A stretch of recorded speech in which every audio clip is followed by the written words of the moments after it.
Software, narrow etcetera. इसके अलावा देखो सेकंड चैप्टर के अंदर क्या कोई टॉपिक जो हमने पढ़ा क्लास?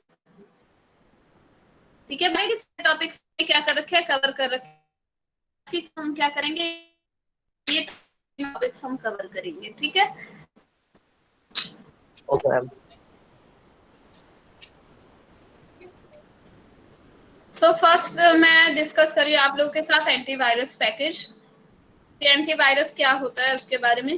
तो ये जो टॉपिक है ये बहुत ज्यादा इंपॉर्टेंट टॉपिक नहीं है आप लोगों का, और आपका बहुत ज्यादा लेंथ भी नहीं है, इसलिए मैं इसे बहुत ज्यादा लेंथ में कराने भी नहीं वाली। ये मैक्सिमम टू मैक्सिमम आपके पास 2 मार्क्स में आ सकता है, या मैक्सिमम टू मैक्सिमम भी आया तो 5 में आने वाले हैं, ठीक है। तो मैं 5 के अकॉर्डिंग आपको इसे कंप्लीट कवर करा रही हूँ कि एंटीवायरस आपके पास क्या होता है। तो फर्स्ट ऑफ ऑल कि आप लोग बताएं कि एंटीवायरस क्या है। इज इट अ सॉफ्टवेयर और हार्डवेयर और समथिंग एल्स, नेटवर्क वेयर, क्या है आपके पास?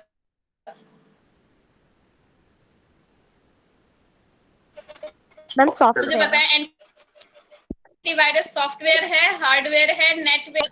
Software antivirus is a ma'am software, right? Software है। जिसे हम मैम किस लिए यूज सॉफ्टवेयर। करते हैं? जी गुड। तो आपका इसे किस लिए यूज किया जाता है, ताकि आप अपने सिस्टम को क्या कर सके, प्रोटेक्ट कर सके। अब बात आती है कि प्रोटेक्शन किस किस चीज से ये आपको प्रोवाइड करता है। तो एक्चुअली एंटीवायरस के हमारे पास कई नाम आ जाते हैं। आपके पास एंटीवायरस को हम एंटी सॉफ्टवेयर, एंटीवायरस सॉफ्टवेयर तो कहते ही हैं, साथ के साथ इसे क्या कहा जाता है, एवी सॉफ्टवेयर भी कहा जाता है। एंटीवायरस की शॉर्ट फॉर्म बना सकते हो। इसे एंटी मालवेयर भी कहा जाता है। मालवेयर का मतलब क्या हो गया, मैलिशियस जो डाटा है उससे आपको क्या करता है, ये प्रोटेक्ट करता है। तो इसलिए एंटी मालवेयर भी इसे कहा जाता है। और ये एक ऐसा कंप्यूटर प्रोग्राम है जिसको किस लिए यूज कर रहे हैं हम, ताकि हम प्रिवेंट कर सके, डिटेक्ट कर सके और रिमूव कर सके किनको, मालवेयर्स को। मींस जितनी भी आपके पास प्रॉब्लम्स है सिक्योरिटी रिलेटेड, वायरस रिलेटेड, उन सारी चीजों को हम डिटेक्ट तो कर ही सके, साथ के साथ हमें क्या करना है, अगर डिटेक्ट कर लिया तो उन्हें रिमूव करो, और अगर कोई नहीं है तो भी हमें इस तरह से अपने पीसी को बनाना है कि उन्हें आने से पहले ही वो क्या करे, रोक दे। Means prevention, detection and removing, ये 3 काम आपका क्या करता है, एंटीवायरस परफॉर्म करता है ऑन द मालवेयर्स, ठीक है। मींस करप्टेड फाइल होती है, वायरस फाइल होती है, उन सब के ऊपर ये 3 ऑपरेशन ही आपका परफॉर्म करता है। Is that clear? Yes ma'am. Yes yes ma'am.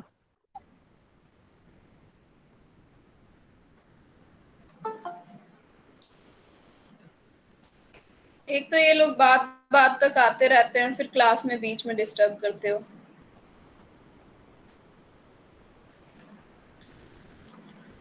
Next आपके पास इसे क्या किया गया था, किस लिए बनाया गया था? ऑब्वियसली वायरस से इसको प्रोटेक्ट करने के लिए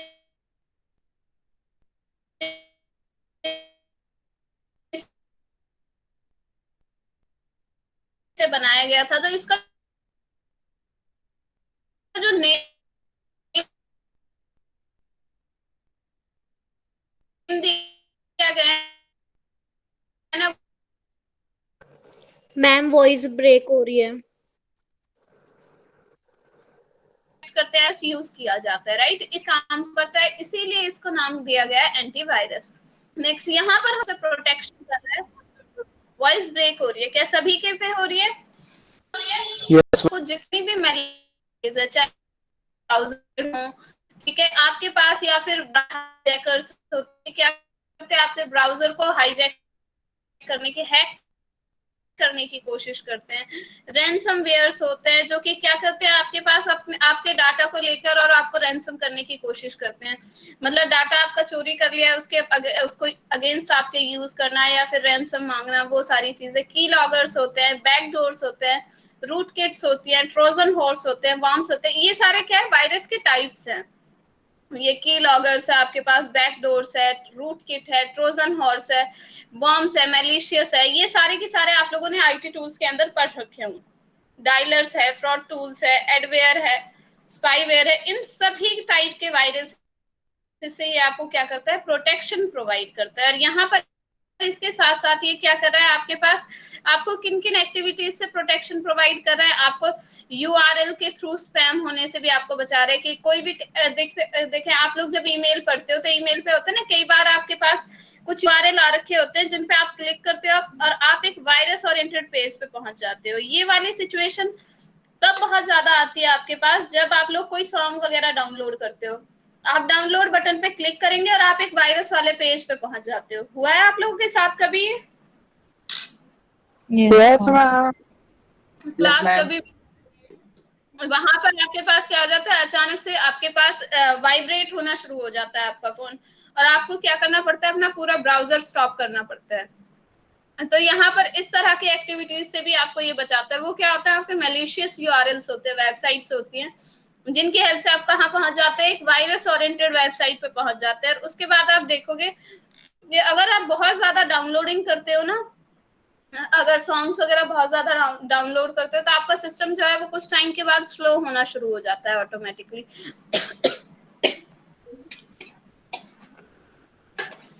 give me a minute class. थे कि आपके पास एंटीवायरस आपको किन किन चीजों से प्रोटेक्शन प्रोवाइड करता है। तो आपके मैलिशियस यूआरएल्स जितने भी होते हैं, मींस करप्ट यूआरएल्स जितने भी होंगे, उनसे आपको प्रोटेक्शन प्रोवाइड कराता है। आपके पास जितने भी स्पैम ईमेल बॉक्स होते हैं उनसे आपको प्रोटेक्शन प्रोवाइड करना, स्कैम जो होते हैं उनसे प्रोवाइड करना। जैसे आपके पास ट्रू कॉलर है, वो क्या करता है, आपके पास जितनी भी स्पैम कॉल होती है उनको वहीं पे स्टॉप कर देता है ना। अगर आपने ट्रू कॉलर के थ्रू किसी भी नंबर को ब्लॉक कर रखा है तो वो ऑटोमेटिकली उसे क्या कर देता है, आपके फोन पे नहीं आने देता और खुद ब खुद उसे आइंदा से क्या कर देता है, ब्लॉक कर देता है। तो उसी तरह से आपके वायरस भी क्या करते हैं, अगर आप किसी भी पर्टिकुलर टाइप के वायरस को स्पैम में डाल देते हो, फाइल को स्पैम में डाल देते हो, वेबसाइट्स को या ईमेल आईडीज को, तो उनसे नेक्स्ट टाइम आपको क्या नहीं होंगे, कोई भी मैसेज या एक्टिविटीज आपको वहां से रिसीव नहीं होंगी, राइट। इसी तरह से स्कैम होते हैं, फिशिंग अटैक्स होते हैं, ऑनलाइन आइडेंटिटी क्राइसिस होता है आपके पास, ऑनलाइन बैंक अटैक्स होते हैं, आपके रुपीज कट जाते हैं, इस तरह की आती है। सोशल इंजीनियरिंग टेक्निक्स होती है, एडवांस्ड जितनी भी आपके पास चीजें, सबसे क्या करता है, जितनी भी मैलिशियस ऑफ एक्टिविटीज है, कितनी सब आपको मोस्टली एंटीवायरस जो है वो प्रोटेक्शन प्रोवाइड करने में सक्सेसफुल रहता है, ठीक है। बट यहाँ पर भी आपके पास दो चीजें आती है, आपके पास एंटीवायरसेस दो तरह के होते हैं, एक होते हैं पेड एंटीवायरस और दूसरे होते हैं फ्री एंटीवायरस। तो आपके पास देखो, ये तो आपको वैसे भी पता है कि अगर आप डेली लाइफ में भी देखोगे कि कोई चीज आपको फ्री में मिल रही है तो वहां पर आप लोगों को बहुत ज्यादा फंक्शनैलिटीज नहीं मिलने वाली है, राइट। तो आपके पास, यस क्लास, कोई बोल रहा था अभी बीच में, बताएं क्या बोल रहे थे। यहाँ पर हमारे पास जितनी भी मैलिशियस एक्टिविटीज होती है उन सब से ये क्या करता है, आपको प्रोटेक्शन प्रोवाइड करता है। And as I told you कि we have two kinds of antivirus, one is free antivirus versions and another one is paid antivirus packages. तो आपके पास जो फ्री वाले होते हैं वो आपको बहुत ज्यादा फंक्शनैलिटीज नहीं प्रोवाइड करते हैं। मतलब आप यूं समझ के चले कि आपको 40 to 50% सेफ्टी वो प्रोवाइड कर रहे हैं, आपको पेड वर्जन लेना चाहिए, ठीक है। उसके अंदर आपको काफी ज्यादा प्रोटेक्शन प्रोवाइड होती है। और उसके आप क्या करें, अपने सिस्टम के अंदर इंस्टॉल करेंगे, इंस्टॉल करते वक्त वहां पर आपके पास एक की पूछी जाती है, मतलब की इज काइंड ऑफ पासवर्ड, उसे आप डालोगे तो आपका वो जो एंटीवायरस है वो एक्टिवेट हो जाता है और उसके बाद वो काफी अच्छे से बिहेव करता है। तो आपके सिस्टम की स्पीड भी मेंटेन रहती है, जितनी भी मैलिशियस फाइल्स है उन सब से क्या करता है, ये इसे प्रोटेक्ट करना जानते हैं। Okay, Is that clear? Yes, ma'am. Class yes ma'am. आपके पास जो एंटीवायरस का कंसेप्ट आपके पास आया था वो 1987 में आपके पास आया था।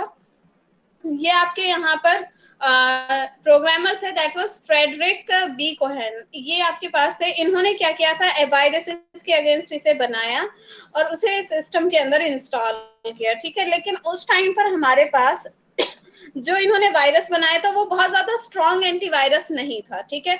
वहां पर आपके पास सिर्फ कुछ काइंड ऑफ वायरसेस को ही वो डिटेक्ट कर सकता था, क्योंकि देखिए आप जब भी प्रोग्राम बनाते हैं तो आपको मैंने सिखाया है कि सी लैंग्वेज जब पढ़ाई थी कि प्रोग्राम बनाने से पहले क्या करते हैं, या तो फ्लो चार्ट बनाओ या फिर एल्गोरिदम बनाओ, राइट।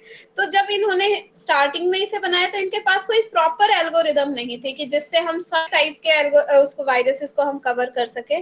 तो जितने इनको समझ आए उतना इन्होंने प्रोवाइड किया, लेकिन जैसे जैसे आपके पास टाइम ऑब्वियसली आता गया है, आपके पास टाइम टू टाइम ऐसा थोड़ी है कि स्टार्टिंग में ही सारे के सारे वायरसेस आ गए थे। एक्चुअली तो क्या होता है, virus is also a kind of program. आपको क्या लगता है कि आपके सिस्टम के अंदर, विंडोज के अंदर वायरस आ जाता है जबकि एप्पल मैकिंटोश के अंदर वायरसेस नहीं आते हैं? ऐसा क्यों है बताएं क्लास? आपने देखा है कि आपके पास एप्पल के सिस्टम्स के अंदर वायरस आते हैं? यस और नो? No, right. वहां पर अगर आपके पास जनरली तो नहीं ही आते हैं। ऐसा क्यों है आपके पास? देखो, विंडोज में इसलिए आ पाते हैं क्योंकि विंडोज वाले जो है खुद वायरसेस लॉन्च करते हैं। एक्चुअली हर एक कंपनी जो है, आप खुद से सोचे कि आपके पास कोई कंप्यूटर है, उसके अंदर चिप्स लगी हुई है, हार्ड डिस्क लगी हुई है आपके पास, तो अगर आप उसे बहुत अच्छे से रखते हो तो वो क्या खराब होगा? ऑब्वियसली नहीं होगा। अगर आप उसको प्रॉपरली मैनेज करके रख रहे हो अपने सिस्टम को, तो प्लास्टिक आपके पास इजली खराब नहीं हो सकती ना। देखो, मेटल कब खराब हो सकती है? जब आप उसमें जंग लग जाए सिचुएशन। अगर आप उसको 10 साल 15 साल बहुत ध्यान रखेंगे तो ऐसी सिचुएशंस आने ही नहीं वाली। तो अगर आपके पास नहीं होगा, आपके सिस्टम काफी अच्छे से चलेगा, तो कंपनी से नई विंडोज, नए सिस्टम्स कौन परचेज करेगा? सपोज आपने आज खरीद लिया, या आपने आज कोई 45,000 का 50,000 का पीसी खरीद लिया है। अब आपको मालूम है कि मिडिल क्लास फैमिलीज में क्या कोई जल्दी से फिर दोबारा से पीसी परचेज करेगा? मैम वॉइस ब्रेक हो रही है। मैम आपकी वॉइस ब्रेक। जब आपका सिस्टम ठीक है तो आप जब फिर नया पीसी परचेज करेंगे, हाँ या ना? मैम सारी बातें एंटीवायरस कंपनीज होती हैं, वही वॉइस अपने ब्रेक हो रही है। सॉफ्टवेयर। पास मैं आपको डिस्कस कर रही थी कि आपके पास एंटीवायरस जो बनाया था वो फ्रेडरिक बी कोहेन नेम के पर्सन ने बनाया था इन 1987, जिसके लिए उनके पास स्टार्टिंग में कोई प्रॉपर एल्गोरिदम नहीं थी जिससे कि वो सारे के सारे वायरसेस को कवर कर सके। तो उन्होंने जितना कवर कर पाए उन्होंने उतना ही आपको प्रोवाइड कर दिया, और उसके अकॉर्डिंग उन्हें बस एक अंदाजा हुआ कि हाँ, वायरसेस को कवर किया जा सकता है, राइट। तो एक्चुअली में वायरस भी जो आपके होते हैं ना, वो प्रोग्राम होते हैं जो कि कंपनी खुद बनाती है और आपके लिए वेबसाइट्स पे खुद ही वो डालती है। क्योंकि जब आप उन वेबसाइट्स पे जाओगे, अब ये हर कोई जानता है कि हर एक पर्सन जो नेट यूज कर रहा है ऑब्वियसली वो वेबसाइट पे जाएगा। चाहे आप यूट्यूब चलाएं तो यूट्यूब भी तो एक वेबसाइट है, राइट, www.youtube.com। और वहां पर आप देखते हो आपके पास एड्स आ रही होती है, और आप गलती से किसी एड पे क्लिक कर लो तो आप अनदर वेबसाइट पे पहुंच जाते हो। तो उन्हें मालूम है कि हर एक यूजर जो है वो वेबसाइट पे जाता है। तो जब आप लिंक्स वगैरह क्लिक करोगे तो वहां से जब आपके पास उस पर्टिकुलर वेबसाइट पे पहुंचोगे तो ऑटोमेटिकली क्या हो जाता है, आपके पास कुछ वायरस फाइल्स होती है कि जो ऑटोमेटिकली डाउनलोड हो जाती है। आप बस उस साइट को विजिट करोगे और वो आपके सिस्टम के अंदर इंस्टॉल हो जाएंगे खुद ब खुद, और आपको पता भी नहीं चलेगा, राइट। कुछ वायरस फाइल्स ऐसी होती है कि जब वहां से आप कुछ डाउनलोड करते हो, जैसे आप कोई सॉन्ग डाउनलोड कर रहे हो, तो उसके साथ ऑटोमेटिकली अटैच होके आपके पास आ जाती हैं और वो आपके सिस्टम के अंदर रह जाती हैं। तो वो ऑब्वियसली धीमे धीमे आपके सिस्टम को स्लो डाउन करने का काम करती है। सो बेसिकली यहाँ पर आपके पास ये दो तरीके होते हैं जिनके बिहाफ पे आपका एंटीवायरस करता है। फर्स्ट आपका सेक्शन टेक्निक आपकी आती है डाटा माइनिंग टेक्निक, ठीक है। सैंडबॉक्स डिटेक्शन टेक्निक में आपसे क्या कहा जाता है कि देखिए, आपसे कहा गया है कि आपका जो कंप्यूटर है उसके लिए इनकी जो भी आपके प्रोग्रामर्स हैं उनके पास कोई प्रॉपर सॉल्यूशन नहीं है। क्योंकि देखिए, हर एक वायरस का नेचर तो वो नहीं जानते कि क्या नेचर है, कि वो क्या कर सकता है। तो ये क्या करता है कि इसके अंदर खुद के अंदर एक सॉफ्टवेयर होता है जिसके अकॉर्डिंग ये क्या करता है, सारे के सारे जितनी भी आपके सिस्टम के अंदर फाइल्स हैं उनको रन करके देखता है। ऑटोमेटिकली क्या करेगा, उनको रन करेगा। रन करने के साथ साथ वो उसे डिटेक्ट करेगा कि ये फाइल आपके सिस्टम पर क्या इम्पैक्ट डाल रही है। तो वहां पर अगर वो डिटेक्ट कर पा रहा है कि इसकी वजह से आपके सिस्टम को नुकसान पहुंच रहा है, तो वो उसे एज अ वायरस कंसीडर कर लेता है, ठीक है। इसे हम क्या कहते हैं, सैंडबॉक्स टेक्निक कहते हैं। तो ये कोई एग्जैक्टली हम ये नहीं कह सकते कि कोई बहुत ही इफेक्टिव सॉल्यूशन है आपके पास, बट काफी टाइम पर ये आपके पास काफी अच्छा सोल्यूशन बन के आता है, क्योंकि देखिए जब भी कोई भी फाइल जो आपके सिस्टम को करप्ट करने का या स्लो करने का कोई काम कर रही है, तो ऑब्वियसली इनडायरेक्टली वो आपके सिस्टम को नुकसान पहुंचा रही है ना। तो ये क्या करता है, उसको वहीं पर सॉल्व करने की कोशिश करता है और उसे एज अ वायरस वो क्या कर देता है, डिक्लेयर कर देता है। ठीक है, सेकंड आपके पास आती है डाटा माइनिंग टेक्निक। ठीक है, यहाँ पर हमारे पास क्या होती है, प्रॉपर एल्गोरिदम्स होती हैं। क्या होती हैं? Proper algorithm. सैंडबॉक्स डिटेक्शन के लिए आपको मालूम है कि अगर आप एंटीवायरस नहीं भी इंस्टॉल करते हो तो भी आपके सिस्टम के अंदर एक एंटीवायरस ऑलरेडी होता है। Yes ma'am. जी, आपके पास होता है विंडो डिफेंडर। होता है। आपके पास यहाँ पर विंडो डिफेंडर नाम की एक फाइल होती है, जो कि देखिए ये रहा विंडो डिफेंडर फायरवॉल। अगर आप इसे ओपन करेंगे तो ये ऑटोमेटिकली आपके पास एंटीवायरस की तरह काम करता है। देखिए, help protect your PC with window defender firewall. तो ये एक्चुअली एंटीवायरस नहीं होता, ये फायरवॉल काइंड ऑफ चीज होती है, बट ये भी आपको क्या करता है, एंटीवायरस जितना ही आपको फैसिलिटी प्रोवाइड करने की कोशिश करता है।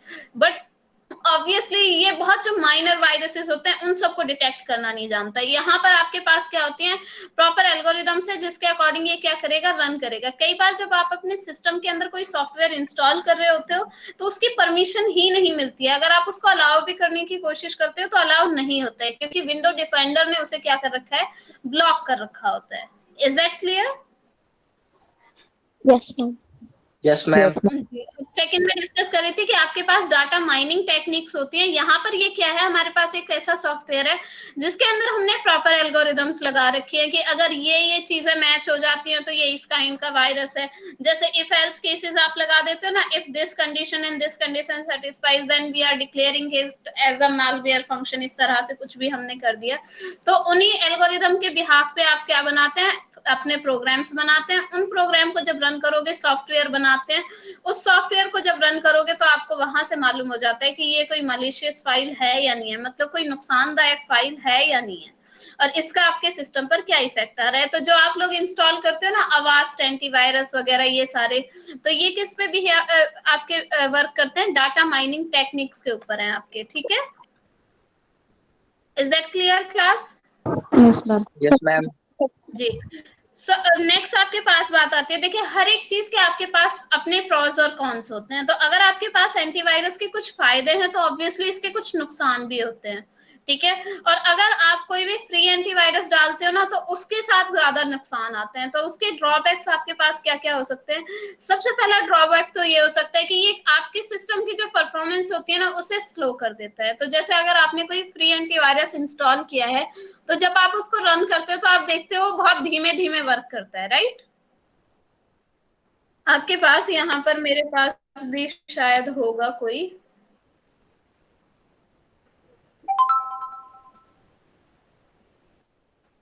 यहाँ पर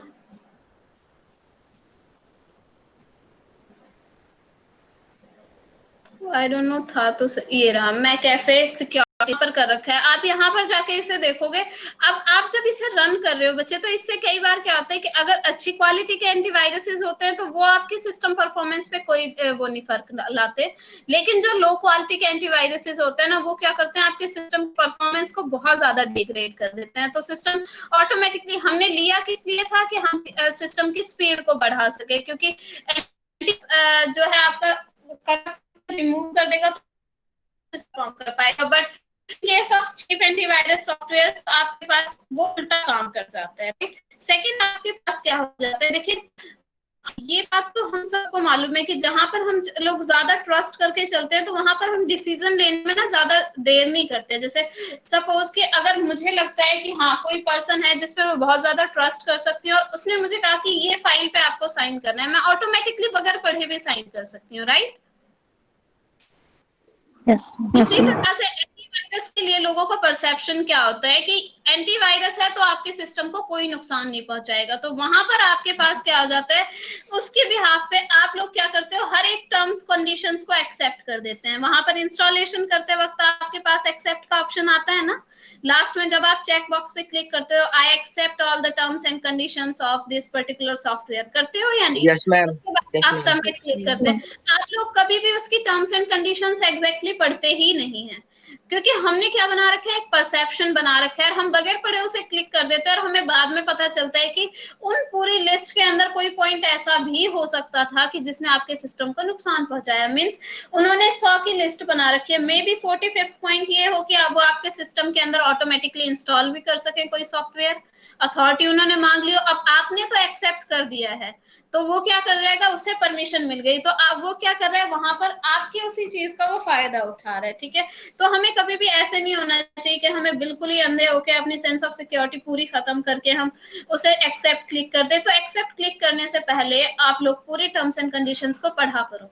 ठीक है, कभी भी कोई भी सॉफ्टवेयर इंस्टॉल करो हमेशा पढ़नी चाहिए। जब आप फोन के अंदर भी इंस्टॉल करते हो तो हमेशा आपसे गैलरी परमिशन पूछी जाती है, कुछ में आपसे कॉन्टेक्ट डिटेल्स की भी परमिशन पूछी जाती है, तो हर एक पे अलाउ नहीं करते हैं, क्योंकि आप भी जानते हैं बीच में फेसबुक के ऊपर केस भी हुआ था सिक्योरिटी रिलेटेड, कि उन्होंने आपकी सारी की सारी डिटेल्स का डाटा उनके पास था, पर्सनल डिटेल का। या मालूम है आप लोगों को ये?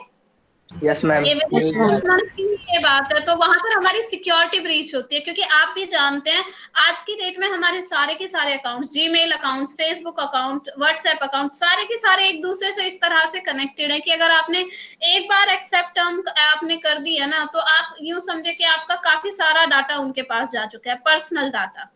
ठीक है, मे बी जिसे शेयर करने में आप खुद कंफर्टेबल ना हो, बट हमें वहां पर क्या कर देते हैं, हम बगैर सोचे समझे एक्सेप्ट क्लिक कर देते हैं, और वही चीज आपके पास एंटीवायरस के अंदर आती है। तो आप क्या कर देते हैं, हर एक फाइल की परमिशन दे देते हैं, जो कि नहीं देनी चाहिए। ठीक है, नेक्स्ट आपके पास ये भी इसका ड्रॉबैक होता है। नेक्स्ट आपके पास क्या आ जाता है कि आप जब भी एंटीवायरस को इंस्टॉल करते हो, जब रन करते हो, एंटीवायरस एक ऐसी फाइल है, देखो आपके पास हमेशा ना प्रायोरिटी के ऊपर हम बात करते हैं। जैसे मेरे पास सपोज कोई 2 या 3 फाइल्स हैं, सेम टाइम पर वो आई, राइट, किसी ने मुझे बोला कि आपको ये फाइल्स पे वर्क करना है, तो मैं क्या करूंगी, उन 4 में से वो फाइल सिलेक्ट करूंगी जिसकी मुझे प्रायोरिटी सबसे ज्यादा है। वो प्रायोरिटी हम खुद डिसाइड करते हैं कि टाइम वाइज है कि मुझे 2 बजे तक ये वाली फाइल सबमिट करनी है, या फिर इंपॉर्टेंस वाइज है कि हाँ किसी ने मुझे प्रोवाइड किए, मतलब हम खुद से अपनी प्रायोरिटीज डिसाइड करते हैं ना, कि पहले मुझे ये काम करना है, उसके बाद ये काम करना है, उसके बाद ये काम करना है, राइट। उसी तरह से आपका जो एंटीवायरस सॉफ्टवेयर है ना, वो ऑपरेटिंग सिस्टम जो है उसके लिए वो बहुत इंपॉर्टेंट होता है। तो अगर आप बैकग्राउंड में और भी बहुत सारे सॉफ्टवेयर रन कर रहे होते हो, और साथ के साथ आप क्या कर दो, एंटीवायरस को भी रन करना शुरू कर दो, तो आपके पास सॉफ्टवेयर जो है 2 लेवल से काम करते हैं। आपका एक होता है कर्नल लेवल, और एक होता है आपका यूजर लेवल। क्या होता है? User level. तो आपके पास यूजर लेवल के अंदर तो हमेशा परमिशन आपसे मांगेगा कि आप उसे परमिट करें, नेक्स्ट नेक्स्ट इस तरह क्लिक करो। सेकंड पास जो सॉफ्टवेयर होते हैं, जो लेवल पे काम करते हैं ना, वो आपसे बार बार परमिशन नहीं मांगते, वो क्या होते हैं, हाई प्रायोरिटी होती है उनकी। तो हम यहाँ पर अगर आप लोगों ने एंटीवायरस के अंदर कोई करप्टेड फाइल भी होगी ना, तो उसके पास आप यूं समझ के चले कि आपके ऑपरेटिंग सिस्टम के मोस्ट फाइल्स की उसके पास परमिशन अवेलेबल होगी, क्योंकि वो ऑलरेडी कर्नल लेवल के अंदर काम कर रहा है, तो उसे बार बार आपसे परमिशन लेने की भी जरूरत नहीं पड़ेगी। ठीक है, तो इन चीजों को यूज भी किया जाता है। देखिए जैसे अगर आप लोगों को जब मैंने वायरस के बारे में पढ़ाया था आईटी टूल्स में, सेकंड में दोबारा भी रिपीट कर देती हूँ, जो डीजीटी बैच के स्टूडेंट्स हैं, मैंने आप लोगों को एक सोनी म्यूजिक कंपनी का मैंने आपको एग्जांपल बताया था कि उन्होंने अप्रोक्सीमेटली इन 1990s और 2000s में उन्होंने क्या किया था, अब उनकी जो सीडी थी, सोनी का ही कोई ब्रांच था, ठीक है, उन्होंने क्या किया, अपनी सीडीज के साथ एक उन्होंने वायरस फाइल अटैच की थी। वो एक्चुअली वायरस फाइल नहीं थी, वो एक एक्स्ट्रा फाइल थी, जिसका उन्होंने किस लिए यूज किया कि आपके पास उन्होंने अपनी एल्बम के अंदर सॉन्ग्स डाले, ठीक है, और सॉन्ग के साथ एक फाइल उन्होंने अटैच कर दी। उस फाइल के थ्रू वो क्या ट्रैक कर रहे थे कि कितने यूजर्स कितने सॉन्ग्स को सुनते हैं, क्योंकि आप भी जानते हो कि आज की डेट में हम ये चीज एनालाइज कर सकते हैं यूट्यूब के थ्रू, इसे पसंद किया जा रहा है, right class, am I audible? लेकिन Yes, ma'am. उस टाइम हमारे पास ये चीजें जानने के कोई तरीके नहीं हुआ करते थे, तो उन्होंने क्या किया कि एक यूजर्स का एक ऑनेस्ट ओपिनियन लेने के लिए उन्होंने क्या कर दिया, अपनी एल्बम के साथ उस सीडी के अंदर उन्होंने एक और सॉफ्टवेयर इंस्टॉल कर दिया, जिसके थ्रू वो क्या कर रहे थे, अपनी यूजर्स की सीडीज को ट्रैक कर रहे थे कि कौन यूजर किस सॉन्ग को ज्यादा सुनता है। अब बात ये आई कि वो कोई ऑफिशियल टर्म्स पे ये चीज उन्होंने नहीं की, ये उन्होंने छुपके की। राइट। लेकिन इसकी वजह से हमारा तो कुछ डाटा लूज होने के चांसेस हुए ना। यस। तो इसी तरह की स्कीम जो है आपके पास, जो नेशनल सिक्योरिटी एजेंसीज होती हैं, वो लोग भी करते हैं कि आपके पास कोई भी वेबसाइट है, उसके साथ कोई फाइल अगर आप डाल रहे हो, मे बी आपके पास कोई एक्स्ट्रा पेज आ जाए जिसके थ्रू आप क्या कर सकते हो, अपने फाइल्स को रिकवर कर सकते हो। जैसे कि आप लोगों के फ्रेंड्स में ऑब्वियसली 101% किसी ना किसी के साथ हुआ होगा, या आपके फ्रेंड सर्कल में हुआ होगा कि आप देखते हो आपका फेसबुक आईडी जो है वो हैक हो चुका है। हालांकि हैक नहीं होता वो, क्योंकि आप भी जानते हैं कि फेसबुक कोई इतनी छोटी एप्लीकेशन नहीं है कि जिसे आप इजीली हैक कर सकें, लेकिन आपका पासवर्ड वो लोग चोरी कर लेते हैं। ऐसा क्यों होता है? क्योंकि वहां पर वो क्या करते हैं, जो भी उन्होंने इमेज वगैरह कोई डाल रखी है तो उसके साथ ही, या फिर लिंक खास तौर पे आते हैं आपके पास, डॉक्यूमेंट फाइल्स आती है ना, इस तरह की चीजें कि जैसे अभी तो कोरोना वायरस के लिए बहुत ज्यादा पीडीएफ फाइल्स लोग यूट्यूब पे, और उस पे यूट्यूब तो नहीं, सॉरी, यूट्यूब पे पीडीएफ फाइल नहीं डाल सकते आप लोग फेसबुक पे, इंस्टाग्राम वगैरह पे इन पे एक्स्ट्रा फाइल्स डालते हो ना कि ये यूआरएल लिंक है, इस पे जाओ, कोरोना से बचने के उपाय वगैरह वगैरह, इस तरह के लिंक होते हैं। तो इसी तरह से वो क्या कर देते हैं, यहाँ पर हमारे पास बहुत सारी फाइल्स आ जाती हैं। जब आप उन पे क्लिक करते हो, उनके साथ एक्स्ट्रा पेजेस आ जाते हैं, और जब आप वहां पर क्लिक करते हो ना, वो साथ के साथ क्या करते हैं, आपकी ईमेल आईडी या जीमेल आईडी और उसका पासवर्ड क्या कर लेते हैं, वो हैक कर लेते हैं। आप लोग देखते होंगे, आपने फेसबुक पे लॉगिन कर रखा होगा, लेकिन फिर भी किसी पेज पे आपको जाना है, वो वापस से आपसे पासवर्ड और आपकी ईमेल आईडी मांगता है। नोटिस किए ये चीज कई बार आप लोगों ने? Yes, ma'am. तो अगेन लॉगिन क्यों मांगना? क्योंकि आप भी जानते हैं जीमेल के अंदर इजीली तो लॉग आउट होता नहीं है, कोई टाइम लिमिट तो है नहीं। अगर आपने एक बार छोड़ दिया तो आपके पास जीमेल के लॉग आउट के लिए कोई टाइम लिमिट नहीं है। आप मतलब एक दिन बाद भी आके देखोगे तो आपको लॉगिन ही मिलेगा। तो फिर वो इतने टाइम पे कि अभी आपने 10 मिनट पहले लॉगिन किया है, फिर दोबारा ईमेल मांगना, पासवर्ड मांगना, वो भी सिर्फ एक फाइल के लिए। वो इसलिए होता है कि जब आप वहां से डालोगे तो वो क्या कर लेगा, वो डाटा को रिसीव करके और उसका मिसयूज कर सकता है। ठीक है, तो कभी भी अगर ऐसी कोई फाइल होती है कि जहां पर आपसे बार बार ईमेल आईडी और पासवर्ड मांगा जाए, तो वो ओपन नहीं करनी चाहिए। Is that clear? जी हाँ। लेकिन Yes, कुछ चीजें होती हैं, जैसे आपके पास कोई कुछ पीडीएफ्स होती हैं जो कि एक स्टैंडर्डाइज्ड वेबसाइट से होती हैं। जैसे मैं कहूँ कि अगर आपके पास वो कोई नाइलेट की वेबसाइट से कोई डाटा आ रहा है, तो ऑब्वियसली जो ऑफिशियल वेबसाइट होती है वहां पर इन चीजों के होने के चांसेस नहीं होते हैं। ठीक है, तो ये चीजें याद रखिएगा कि हमेशा ये चीजें आपके साथ होती है कि आप लोग क्या करते हो कि बगैर पढ़े उन पे क्लिक कर देते हो, उसकी वजह से भी आपका डाटा चोरी किया जा सकता है। नेक्स्ट, आप लोग जब इंस्टॉल करते हो या फिर आप कुछ भी लॉगिन डिटेल्स डालते हो, उसके साथ भी आपके डाटा जो है वो चोरी किया जा सकता है।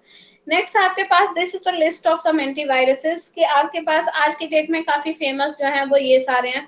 अवीरा है आपके पास, बिट डिफेंडर है आपके पास, अवास्ट है, एबीजे है, लावा सॉफ्ट है, e scan, Trend Micro household, Malwarebytes, ये सारे के सारे आपके पास हैं। ठीक है, तो यहाँ पे ये मैंने रेशो भी लिखा हुआ है। वर्ल्ड वाइड अगर आप देखें तो आपका अवीरा 9.6% यूजर्स यूज करते हैं। कास्पेर्स्की ये सॉफ्टवेयर है, एंटीवायरस सॉफ्टवेयर, ये आपके 6.7% यूजर आपके यूज करते हैं वर्ल्ड वाइड मार्केट में। मैकेफे है आपका, मैकेफे को 4.9% यूजर्स यूज करते हैं। जैसे मैं भी उसी को यूज कर रही हूँ, देखिए मैकेफे को ही मैं यूज कर रही हूँ यहाँ पर। ठीक है, तो ये देखें आपके पास यहाँ पर इनके अंदर कंप्लीट सेटिंग्स गिवन होती हैं कि आपको कब शेड्यूल करना है, ऑटोमेटिकली अपडेट वगैरह ये सारा गिवन होता है। आपको डेज सिलेक्ट करने हैं वो आप कर सकते हो, आपको शेड्यूल करना है आप शेड्यूल कर सकते हो। ठीक है, ये सारी की सारी चीजें हम यहाँ से जाके कर सकते हैं। और आपको जब भी इसे परफॉर्म करना है, आप इजिली यहाँ से स्कैन करें और आपका वो क्या हो जाएगा, स्कैन होना शुरू हो जाएगा जैसे ही आप यहाँ पर क्लिक करोगे। ठीक है, तो ये सारी की सारी चीजें आपके पास आती है अबाउट एंटीवायरस। मुझे बताएं अभी इसमें किसी को भी कोई डाउट है? आपका टॉपिक जो है दैट इज एंटीवायरस पैकेज। अगर आप लोगों ने पढ़ा भी हो तो वो क्या है, एंटीवायरस पैकेज। तो आपको उस पैकेज के बारे में ही बताना है, और बस इस 5 मार्क्स तक का कंटेंट आप लोगों को यहाँ पर करना है। ठीक है, ये वाला टॉपिक जो था। Is that clear class? yes, ma'am. Next हमने डिस्कस करना है that is CD burning software. जो आपके पास यहाँ पर टॉपिक दे रखा है, टॉपिक है आपका सीडी राइटिंग सॉफ्टवेयर, और इसमें से इन्होंने बस एक स्पेशली एक ही के बारे में पूछा हुआ है दैट इज नैरो। ठीक है। तो अगर आपके पास 10 मार्क्स में भी आ जाता है या 5 मार्क्स में भी आ जाता है तो आपको क्या करना है, एक्चुअली नैरो एक सॉफ्टवेयर होता है जो विंडोज के अंदर आता है, जिसको सीडी के ऊपर ऑपरेट करने के लिए हम यूज करते हैं, ठीक है। बट मैं यहाँ पे आपके साथ दो मैं डिस्कस करूंगी, मैं नैरो भी डिस्कस करूंगी और मैं एक और भी डिस्कस करूंगी, ठीक है। तो दोनों में से आपको जो अच्छा लगे आप समझ दोनों लीजिएगा, बट ऑब्वियसली एग्जाम के अंदर तो नैरो ही पढ़ के जाना है। सो आपके पास विंडो बर्निंग क्या होता है, जब भी आप लोगों को अपने सीडी के ऊपर कुछ भी लिखना होता है ना, तो उसके लिए आपको फर्स्ट ऑफ ऑल आप क्या करोगे, कोई नई सीडी परचेज करोगे। नई सीडी को परचेज करने के बाद आप क्या करते हो, उसे इंसर्ट करते हो। जैसे देखिए, मैं आपको इसका प्रैक्टिकल नहीं बता सकती क्योंकि मेरे खुद के लैपटॉप के अंदर सीडी ड्राइव जो है वो करप्ट है, तो ये वर्क नहीं करती है, ठीक है। अदरवाइज मैं आपको इसका प्रैक्टिकल करके ही बता देती तुरंत, बट मेरे सिस्टम में लैपटॉप में नहीं चलता है सीडी ड्राइव, तो इस वजह से मैं नहीं बता पाऊंगी। बट मैं यहाँ पे आपको स्टेप वाइज सारी चीजें वैसे बता देती हूँ पीपीटी के। तो आप लोग जब से इंसर्ट करते हैं, इंसर्ट करने के लिए आपको क्या करना है, आप लोग जाए यहाँ पर, जब भी सीडी इंसर्ट करते हो, इंसर्ट करने से पहले आपको क्या करना पड़ता है, यहाँ पे जाएंगे, राइट क्लिक किया करो। राइट क्लिक करने पर आप क्या करें, यहाँ पर ओपन पे क्लिक करोगे। ओपन पे क्लिक करते ही आपकी क्या हो जाती है, डिस्क वाली जो सीडी ड्राइव और हार्ड ड्राइव होती है वो आपकी ओपन हो जाती है, ठीक है। उसके अंदर सीडी डालो, सीडी डालने के बाद यहाँ पर ऑटोमेटिकली आपके पास यहाँ पे वो नेक्स्ट पेज पे पहुंच जाएगा और नेक्स्ट उसमें जो भी कंटेंट होगा वो आ जाएगा। और अगर न्यू है तो आपके पास वहां पर जो पहले से बनी बनाई फाइल्स होती हैं वो आपके पास आ जाती है, जिसका नेम कुछ होता है आपके पास, सिस्टम इंफॉर्मेशन समथिंग, ठीक है। Is that clear class? जी। Yes, ma'am. नेक्स्ट आपके पास यहाँ पर आती है, जब आप इसे इंसर्ट कर देते हो तो आपके पास देखिए अब बात आती है कि आपको उसे क्या करना है, आपको कॉपी करना है या उसके ऊपर पेस्ट करना है, मतलब उस सीडी के अंदर पहले से डाटा है उसे जस्ट कॉपी करना है या फिर उसके अंदर कुछ राइट करना है, रीड करना है।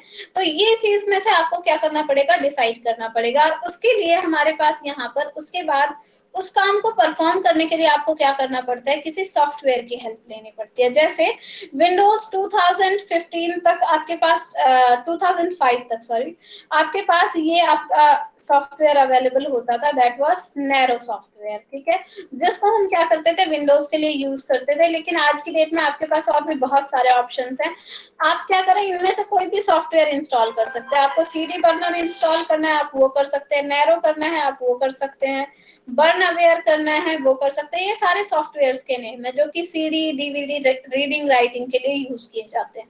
CD burner, Nero, BurnAware, DeepBurner, InfraRecorder, Ashampoo burning studio free audio CD burner. तो ये सारे के सारे आपके पास है, इनमें से जो आपको चाहिए आप इंस्टॉल कर सकते हैं।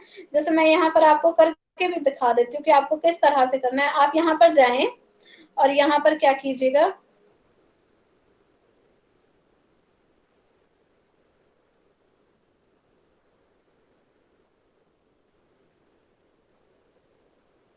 यहाँ पर आप लोग कर सकते हैं, या तो इसी तरह से सीडी बर्निंग या सीडी राइटिंग सॉफ्टवेयर इस तरह से आप लिख लो तो आपके पास आ जाएगा। ये देखिए सीडी बर्नर एक्सपी आपके पास आ गया, free CD and burning activities, तो ये इस तरह से आपके पास आ जाएगा। यहाँ पर आप जाके देखोगे, ये देखिए आपके पास ये रहा डाउनलोड वर्जन।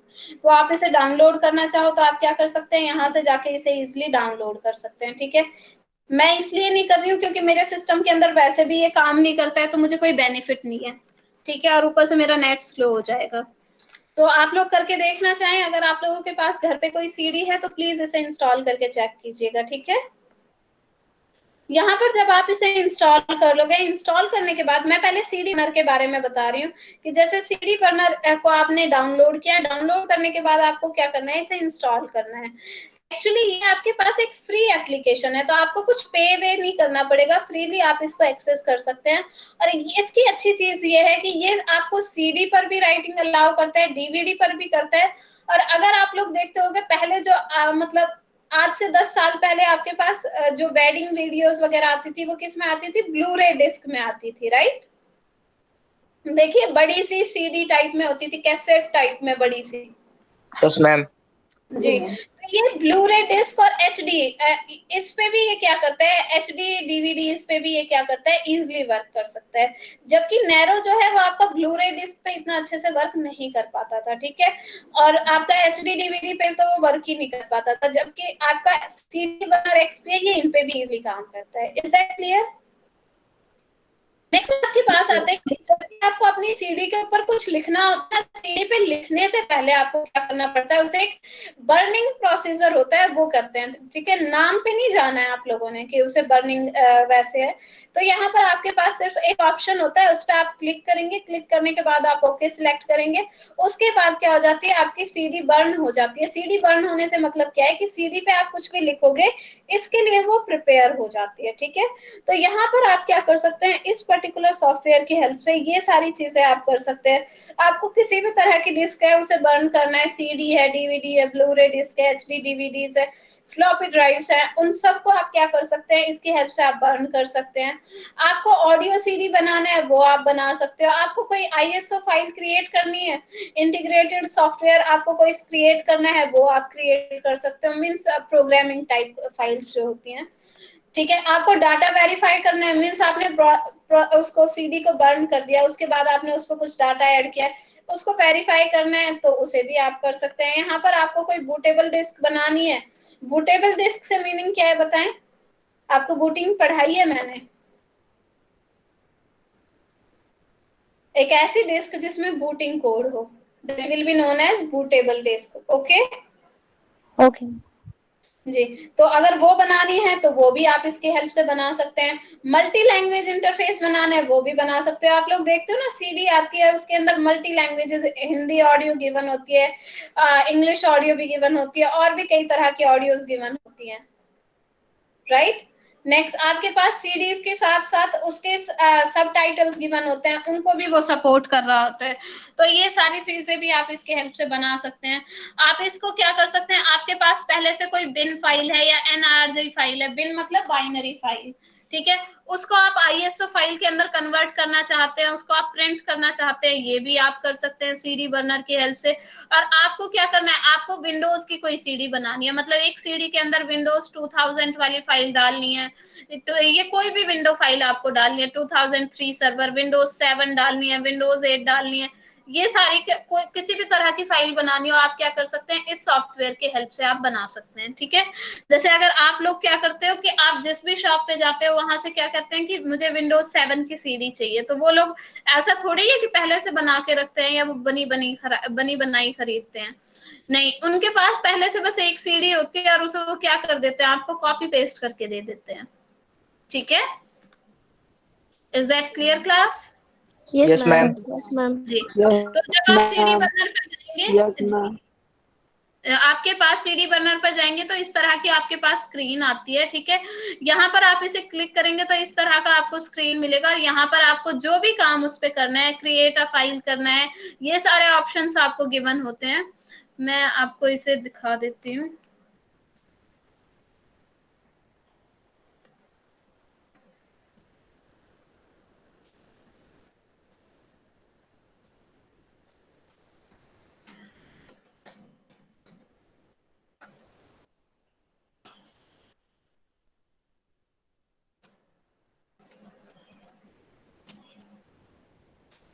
इस तरह से आपके पास इमेज आती है, ठीक है। जब आप इसे क्लिक करते हो तो यहाँ पर इस तरह से आएगा, जैसे ही आपने उसे इंसर्ट किया, यहाँ से आप क्या करें, उसकी बर्निंग स्पीड वो डिटेक्ट कर सकते हो। अगर आपको ओवरराइड करना है स्पीड को तो यहाँ से वो कर दो। यहाँ पर ये रहे आपके पास ऑप्शंस, इनमें से ऑप्शंस आपको सिलेक्ट करना है, उसके बाद बर्न डिस्क पे सिलेक्ट करोगे तो वो क्या कर देगा, उसे कंप्लीट कर देगा, ठीक है। Yes Okay, ma'am. जी, तो इस तरह से आपके पास यहाँ पर ये चीजें हो जाती है। नेक्स्ट आपके पास बात आती है कि आपने जब यहाँ पर ये क्लिक कर लिया है तो यहीं पर आपके पास ये देखें, बर्न करने के बाद आपके पास ये ऑप्शंस आते हैं कि इसके बाद आखिर आप क्या करना चाहते हैं। बर्निंग तो कर लिया, अब उसे ऑडियो सीडी बनाना है, या फिर आपको उसे आईएसओ इमेज फाइल बनाना है, या जस्ट कॉपी करना है, या फिर डाटा डिस्क बनाना है, या कंप्लीट उसे इरेज करना है। तो इनमें से जो भी काम आपको करना, आप उस पर जाएंगे तो उससे रिलेटेड इस तरह से ऑप्शंस मिल जाएंगे। जैसे इन्होंने कॉपी डिस्क पे क्लिक कर रखा है तो उन्होंने ऑप्शंस दे दिए कि ऑडियो कॉपी करनी है, ऑडियो फाइल्स कॉपी करनी है या डाटा फाइल्स कॉपी करनी है। तो आपको जो भी ऑप्शन यहाँ पर सिलेक्ट करना है आप क्या कर सकते हैं, उसे सिलेक्ट करें, देन उसे क्या कर सकते हैं, आप ओके कर सकते हैं। ठीक है, तो यहाँ पर इस तरह से आपके पास ये चीजें आती हैं। Is that clear class? Yes, ma'am. आपके पास ये रहे सारे के सारे ऑप्शंस, इनमें से जो भी एक्शन आपको लेना है इसे क्या कहा जाता है, एक्शन सिलेक्शन कहा जाता है। तो इनमें से जो भी एक्शन आपको लेना है उसे सिलेक्ट करो और उसे परफॉर्म कर दो। नेक्स्ट, कई बार ऐसा होता है कि बर्निंग के बाद भी ना आप लोगों को ये वाली इमेज नहीं दिखाई दे रही होती है, तो आपको क्या करना है, सीडी पे जाओ, राइट क्लिक करना। राइट क्लिक करने के बाद जैसे इस तरह से लिस्ट आती है ना, ये जैसे आ गई है, उसी तरह से आपके पास इनमें एक ऑप्शंस नाम की लिस्ट आएगी, वो ऑप्शन आएगा, उस पे जाकर क्लिक करोगे तो आपको आएगा रिमेंबर लास्ट प्रोजेक्ट टाइप, तो उसे सिलेक्ट कर दीजिएगा। ठीक है, रिमेंबर लास्ट प्रोजेक्ट टाइप का एक ऑप्शन गिवन होगा, जैसे यहाँ पर देखो इधर स्क्रीन पे क्लिक कर रही हूँ तो ये आ रहे हैं, इसी तरह से ऑप्शंस पे क्लिक करोगे तो यहाँ पर इसी तरह से ऑप्शन आएगा, उसे क्लिक करोगे तो आपके पास वो क्या हो जाएगा, आपके पास ये वाली इमेज भी आपको दिखाई देगी। ठीक है, यस मैम। जी। तो नेक्स्ट आपके पास यहाँ पर एक चीज और कि आपके पास यहाँ इसका जो वर्जन है, current version that was up to 5 something आपके पास वर्जन है, लेकिन इन्होंने क्या किया है, इनका 4.0.025 वर्जन जो था उसके बाद इन्होंने क्या किया, इसका एक कमांड लाइन वर्जन भी बना दिया है। देखो ये तो क्या हुआ, ये तो इमेज आ रही है ना, मीन्स ये क्या है, ग्राफिकल यूजर इंटरफेस है। तो आप चाहें तो ग्राफिकल यूजर इंटरफेस की तरह से कर लें, अदरवाइज इन्होंने इसका एक कमांड लाइन वर्जन भी प्रोवाइड कर रखा है। तो जिसको कमांड प्रॉम्प्ट पे काम करना आता है वो क्या कर सकते हैं, इसके कमांड लाइन वर्जन पे काम कर सकते हैं। ठीक है, वहां पर आपको नेक्स्ट नेक्स्ट क्लिक करने की बजाय कमांड्स लिखनी पड़ेंगी। ठीक है, नेक्स्ट यहाँ पर देखो, जब आप सिलेक्ट कर लेते हो तो यहाँ से आपके पास इसके अंदर ये सारे के सारे ऑप्शंस आपके पास आ जाते हैं। ये देखो यहाँ पर जाओगे तो ये रहे हेल्प, FAQ क्वेश्चंस आपको करने हैं। यहाँ पर जाकर आपके इसके बारे में सारा पढ़ सकते हैं कि आपको अगर बूटिंग के बारे में ज्यादा पढ़ना है यहाँ से पढ़ लें, क्रिएट कैसे करते हैं वो सारा पढ़ सकते हैं, क्रिएट ऑडियो डिस्क की ऑडियो डिस्क कैसे क्रिएट की जाती है, उसकी क्या कमांड्स होती हैं, मतलब CD बर्नर XP सॉफ्टवेयर के बारे में पढ़ना है तो आप यहाँ से जाके पढ़ सकते हैं। बट ऑब्वियसली ये आपके सिलेबस में नहीं है, तो मैं कहूंगी कि आप इतना ज्यादा इसे मत पढ़िएगा। ठीक है, बट ऑब्वियसली आप लोगों को आइडिया होना चाहिए, यहाँ पर ही वो स्टेप्स मैंने सारे लिख रखे हैं। ठीक है, आप लोगों के सिलेबस में जो है वो है नैरो सॉफ्टवेयर। ओके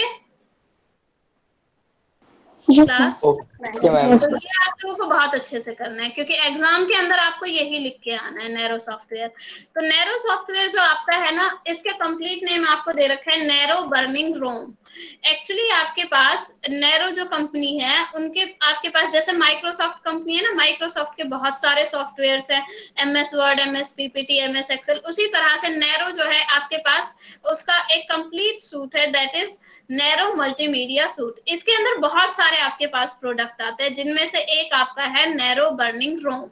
ठीक है, जिसे हम किस लिए काम करते हैं, CDs एंड DVDs को बर्न करने के काम करते हैं, मींस ऑप्टिकल डिस्क पे हम काम करते हैं। और ऑप्टिकल डिस्क हमारी क्या होती है, CD, जो कि किस पे काम करती है, ऑप्टिकल टेक्नोलॉजी पे, और क्या होती है आपकी DVD।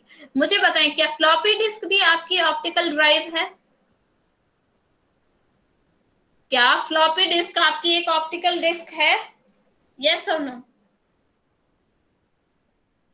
No ma'am. No, right, वो क्या है आपकी नो मैम। इलेक्ट्रोमैग्नेटिक पे काम करती है, वो आपका ऑप्टिकल पे काम नहीं करती, वो आपका इलेक्ट्रोमैग्नेटिक पे काम करती है। तो आपको इस तरह से याद रखना है कि आपके पास स्टार्टिंग में आए थे माइक्रोसॉफ्ट जी, आपके पास स्टार्टिंग में सबसे पहले आया था मैग्नेटिक टेप। मैग्नेटिक टेप आपकी ना इस तरह से हुआ करती थी, कैसे देखिए आप लोग ने, कैसे आप लोगों ने बचपन में सुन भी रखी होंगी कि वहां एक सॉन्ग पसंद नहीं आ रहा, आपको दूसरे सॉन्ग पे जाना था, फिंगर से रोल करते थे, राइट। मतलब वहां पर आपके पास डायरेक्टली आप जंप नहीं कर सकते, वो सीक्वेंस आपको सेव करता है। अब अगर हमारे पास टाइम बहुत होता था, इसीलिए हमारे पास आया मैग्नेटिक डिस्क। लेकिन मैग्नेटिक डिस्क कह लो या फिर हार्ड डिस्क कह लो, ये आपके पास आया। लेकिन अगर आप हार्ड डिस्क के बारे में देखें तो आपको पता चलेगा कि स्पीड बहुत अच्छी है आपके पास, वहां पर वो बहुत अच्छे से काम करता है, बट उसकी कॉस्ट बहुत ज्यादा होती है। अब क्योंकि उसकी कॉस्ट बहुत ज्यादा थी और आपके पास उसका शेप भी कुछ इस तरह से था, तो इन्होंने क्या किया, इन्होंने सीडीज एंड डीवीडीज बनाई। सीडीज और डीवीडीज जो आपकी काम करती है वो मैग्नेटिक टेक्नोलॉजी पे काम नहीं करती हैं, वो आपके ऑप्टिकल टेक्नोलॉजी पे काम करती हैं। और मैग्नेटिक जो होती है उसकी स्पीड ज्यादा होती है, ऑप्टिकल की स्पीड स्लो होती है। ठीक है, अब यहाँ पर सीडीज की जो कॉस्ट आपको देखेंगे कि आपको 10 रुपीज में भी सीडीज अवेलेबल हो जाती है, 20 में भी मिल जाती है। और डीवीडी की बात करें तो आपको 50 to 100 में आराम से डीवीडीज मिल जाती हैं। ठीक है, तो ये कॉस्ट तो काफी कम थी, लेकिन इनके अंदर प्रॉब्लम क्या है सीडी और डीवीडी के अंदर, कि पहली बात तो इनकी लाइफ बहुत ज्यादा नहीं है। आप देखेंगे आफ्टर 2 and 3 years ये अपने आप अटकनी शुरू हो जाती है। दूसरा, ये बहुत ज्यादा सेंसिटिव होती है, अगर इन पे पानी गिर गया तो भी खराब होने के चांस है, कोई स्क्रैच लग गया तो भी आपके पास खराब होने के बहुत ज्यादा चांसेस है। ऊपर से ये स्लो भी होती है। आप देखते हो कि आपने खूब उसे संभाल के रखा हुआ है सीडी को या डीवीडी को, लेकिन आप 2 या 3 years के बाद देखेंगे तो ऑडियो आगे चल रहा है, वीडियो पीछे चल रहा है, या फिर वीडियो आगे भागा जा रहा है, वीडियो ऑडियो बहुत बाद में आ रहा है। इस तरह से मीन्स उनके बीच में कोऑर्डिनेशन सही से नहीं रह पाता, जबकि आपने उसे बहुत संभाल के रखा हुआ होता है। तो ऑप्टिकल ड्राइव्स जो होती हैं, डिस्क होती है, उनके अंदर ये प्रॉब्लम होती ही है आपके पास। ये सस्ती तो होती है बट ये इतनी ज्यादा इफेक्टिव नहीं होती। हाँ, अगर आपको बहुत कम टाइम पीरियड के लिए काम करना है तो आप इस पे डिपेंड रह सकते हैं। Is that clear? Yes, तो ma'am. हमें क्या चाहिए था, हमें एक ऐसी चीज चाहिए थी जिसकी कॉस्ट भी कम हो, जिस पर हम ट्रस्ट भी कर सके। तो हमारे पास आया था फ्लॉपी डिस्क। ठीक है, फ्लॉपी डिस्क आपका सेम टेक्नोलॉजी पे काम करता है जिसपे हार्ड डिस्क काम करता है। ठीक है, वैसे नहीं याद रहता तो नाम से याद रखा करो। सीडी को क्या कहते हैं, ड्राइव कहते हैं, डीवीडी को भी ड्राइव कहते हैं, बट फ्लॉपी के साथ हमेशा डिस्क वर्ड जोड़ा जाता है। क्यों जोड़ा जाता है? क्योंकि वो सेम आपके टेक्नोलॉजी पे काम करता है। ठीक है, तो यहाँ पर आपके पास जो नैरो मल्टीमीडिया सूट था उसके अंदर आपके पास ये सॉफ्टवेयर था, दैट वाज नैरो बर्निंग रोम। इसके अंदर हमारे पास क्या करते थे, आपके पास प्रोग्राम्स थे जिसकी हेल्प से आप क्या क्या काम कर सकते हैं, आप बहुत सारी चीजें कर सकते थे। आप सीडी डीवीडी बर्न करना चाहते हैं वो भी कर सकते हैं, कॉपी करना चाहते हैं कॉपी कर सकते हो। और ये आपका इन तीनों पे काम करता था, सीडी पे, डीवीडी पे एंड ब्लू रे डिस्क पे। ठीक है, ये आपका फ्लॉपी ड्राइव पे काम नहीं करता था बहुत अच्छे से, और एचडी डीवीडीज पे तो ये काम ही नहीं करता था। ठीक है, इसके हेल्प से आप क्या कर सकते थे, लेबल प्रिंटिंग भी करा सकते हो, कि मतलब अगर आपने कोई फाइल सीडी के अंदर रखी हुई है उसे आप इजीली प्रिंट करा सकते हैं। बट उसके लिए जो आपके पास टेक्नोलॉजी यूज होती थी that was light scribe and light flash, label flash, ये आपकी टेक्नोलॉजीज यूज होती थी जिनके हेल्प से हम क्या कर सकते थे, बर्निंग प्रोसीजर परफॉर्म कर सकते थे। अब बात आती है कि नैरो नाम कहाँ से आया। तो नैरो जो है ना वो आपका नेम आया रोमन से।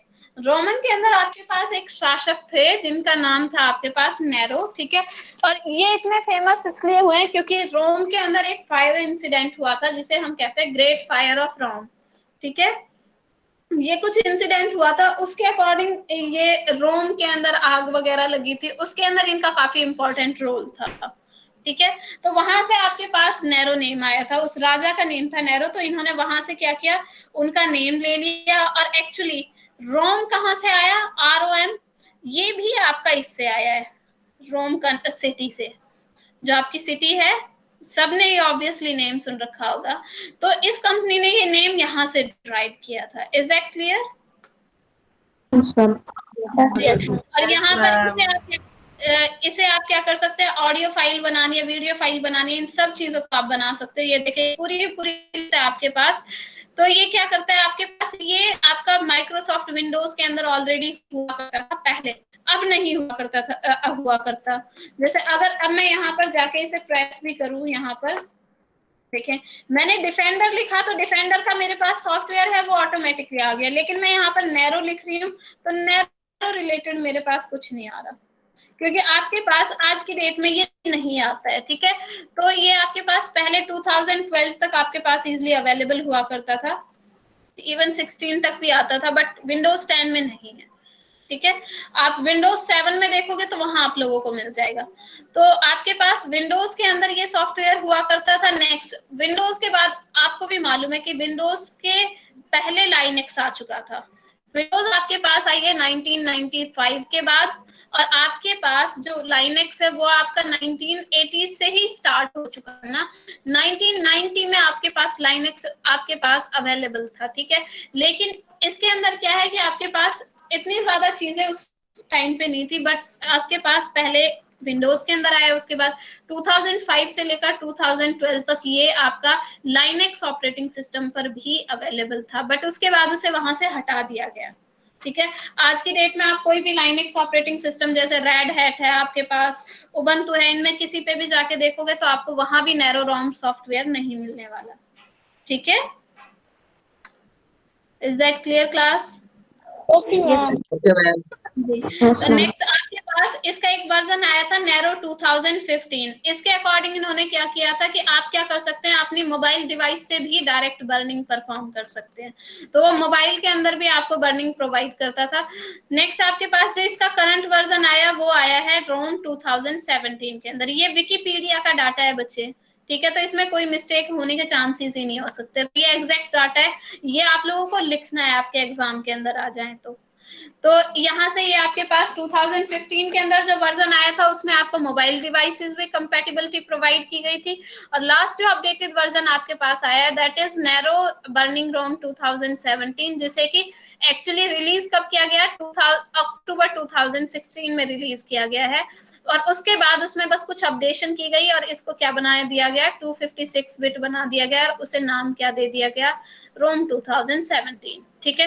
और ये किन किन फाइल्स को, किन किन सॉफ्टवेयर्स को सपोर्ट करता है, इसकी हेल्प से आप क्या बना सकते हैं, इतनी सारी चीजें आप बना सकते हैं। आपको ऑडियो सीडी बनानी है वो बना ले, डिस्क इमेज फाइल बनानी है वो बना सकते हैं, डीवीडी वीडियो बनानी है, जैसे वेडिंग वीडियोस आपकी किसमें बनती हैं, डीवीडी वीडियो में बनती हैं, वो आप बना सकते हैं। मतलब ये एग्जांपल मैं इसलिए ले रही हूँ क्योंकि मोस्ट प्रोबेबली हर एक के घर में ये वाला यूज हुआ होगा, ठीक है।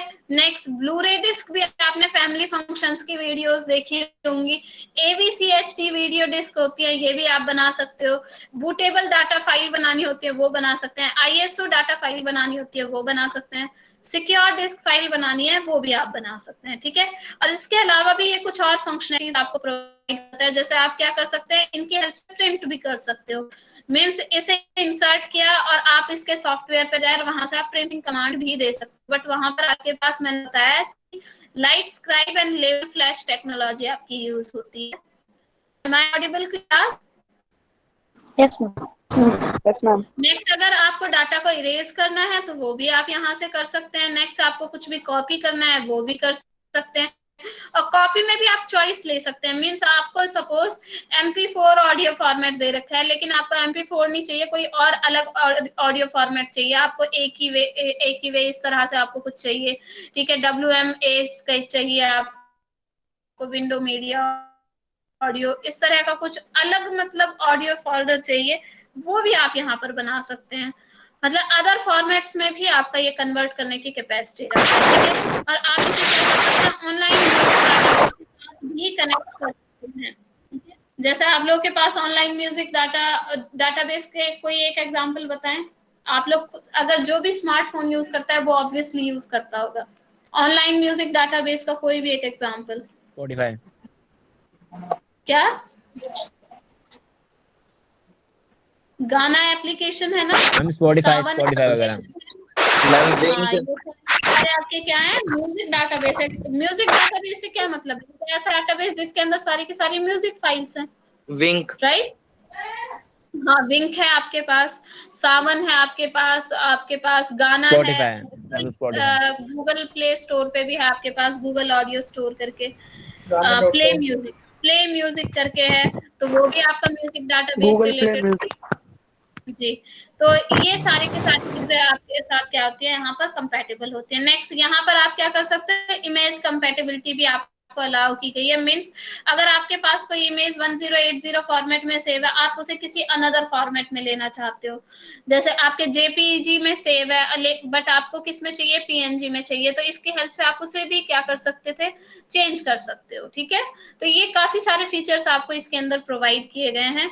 नेक्स्ट आपके पास आता है वैरायटीज। तो आपके पास आज की डेट में बहुत सारे वर्जन हैं वैसे तो, और अगर आप लोग डायरेक्टली डाउनलोड करना चाहें तो आप नैरो मल्टीमीडिया सूट से भी डाउनलोड कर सकते हैं और इसको अलग से भी डाउनलोड कर सकते हैं। जैसे मतलब मैं कहती हूँ अगर आपको MS ऑफिस इंस्टॉल करना है तो MS ऑफिस डाउनलोड कर लो कंप्लीट, लेकिन अगर आप बस इंटरेस्टेड ही MS वर्ड में हो तो बस MS वर्ड वाला सॉफ्टवेयर इंस्टॉल करो और डाउनलोड करो, बाकी सारे क्यों करने हैं, ठीक है। तो अगर इस पर्टिकुलर सूट के आपको सारे के सारे सॉफ्टवेयर चाहिए तो इसे डाउनलोड कर लें, अदरवाइज तो आप इसे सिंगल भी डाउनलोड कर सकते हैं। डाउनलोड करने के बाद इसे आप इंस्टॉल करें और आप इस पे इजीली वर्क कर सकते हैं, ठीक है।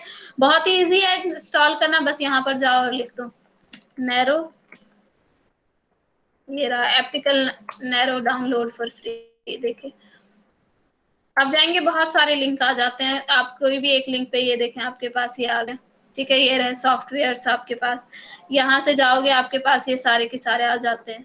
Narrow duplicate manager, narrow video, narrow backup record, ये रहा आपके पास नैरो बर्निंग रोम। यहाँ पर जाओगे आपके पास सारी की सारी चीजें आ जाएंगी। आपको क्या करना है, ये अब आपका पेड वर्जन है, पहले आपके पास विंडोज के अंदर फ्री आता था, ठीक है। तो ये इस तरह से आपके पास ये क्या करता है, काम करता है, ठीक है। Is that clear class? Okay, ma'am. Yes, ma'am.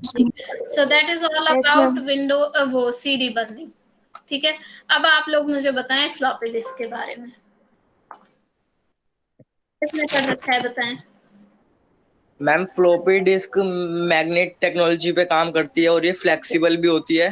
जी ये पहले के टाइम पे चलती थी, अब ज्यादा पॉपुलर नहीं है। इसको मैम हार्ड गुड, डिस्क ने कवर कर लिया है, मतलब अब इसकी जगह हार्ड डिस्क यूज होती है ज्यादातर। Okay good. और कोई कुछ ऐड करना चाहता है इसके अंदर। मैम फ्लॉपी डिस्क का साइज ज्यादा नहीं होता है स्टोरेज में। कितने टाइप के साइज होते हैं, तो कितने साइज इसमें अवेलेबल है फ्लॉपी डिस्क आपको। मैम ओल्ड साइज तो 3 समथिंग कुछ था 3.5 है ma'am old size. Okay, yes तो सबने तो पढ़ा नहीं है, ठीक है। मैं रिपीट कर रही हूँ, ठीक है। जिन्होंने पढ़ा है वो रिवीजन कर लेंगे, जिन्होंने नहीं पढ़ रखा है उनके लिए ये 0 से स्टार्ट हो जाएगा, ठीक है।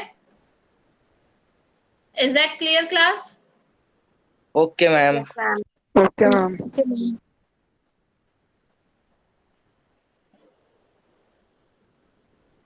सो आपकी जो ये है फ्लॉपी डिस्क वो दिखने में कुछ इस तरह की दिखती है।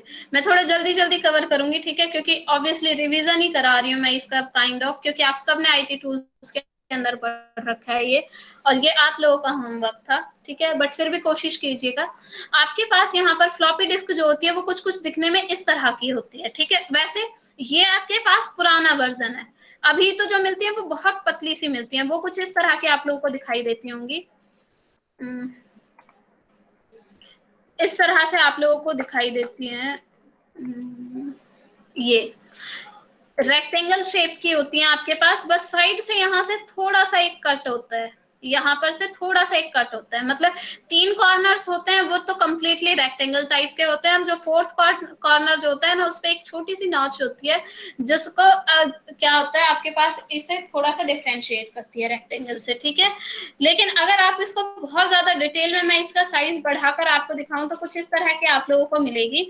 जब स्टार्टिंग में आई थी तो भी इस तरह की मिला करती थी। ये देखें, इसे ये बहुत इंपॉर्टेंट है आपके लिए, जब मैं आगे थ्योरी पढ़ाऊंगी तो ये इसे बहुत याद रखिएगा कि इसका बहुत बड़ा रोल है। अगर आपको फ्लॉपी डिस्क के ऊपर कुछ रीड करना है, वो सॉरी राइट करना है, तो आपको क्या करना पड़ता है, इस बटन को प्रेस करना पड़ता है, ठीक है।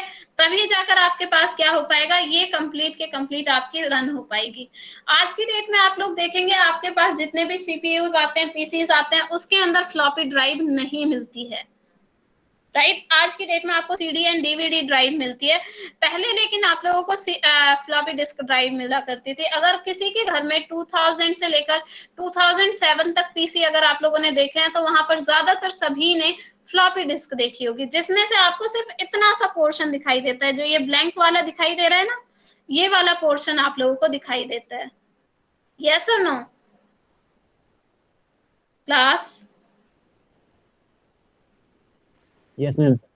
जब आप आगे फ्रंट पे से पीसी को देखते हैं ना बच्चे, तो आपको बस इस तरह से, जैसे हाँ ये रहा आपके पास, बस इतनी सी ये चीज दिखाई देती है, जिसमें आप क्या करते हो, फ्लॉपी डिस्क को इंसर्ट कर देते हो। लेकिन अगर आप, जब मैं आपको कंप्यूटर खोल के दिखाऊंगी, जब भी आपकी क्लास होगी नेक्स्ट टाइम, तो मैं आपको दिखाऊंगी कि एक्चुअली में CD ड्राइव भी इतनी बड़ी होती है अंदर से, बस आपको तो क्या दिखाई देता है, ये छोटा सा स्पेस दिखाई देता है जहां से आप उसे इंसर्ट कर सकते हो।